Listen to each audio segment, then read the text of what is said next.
Hi boys and girls, today you'll be playing a fraction bump game.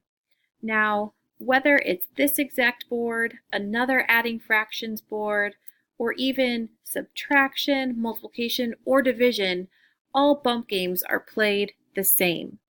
You will need 2 dice, and then you will need 10 markers for yourself.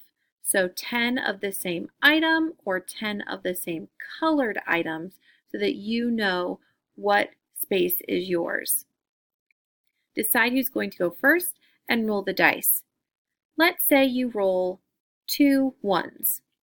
That is a total of 2. So you would have to solve this problem. 1/4 plus 2/4.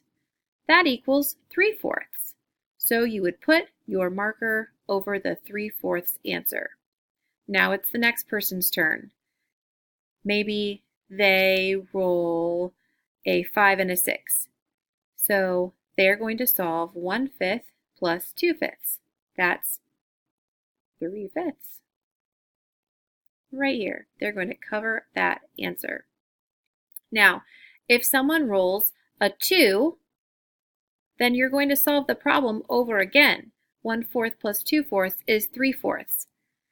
If the person solving the problem is the person who did not first cover the answer, then you can bump your partner's piece off of that place and take it over as your own.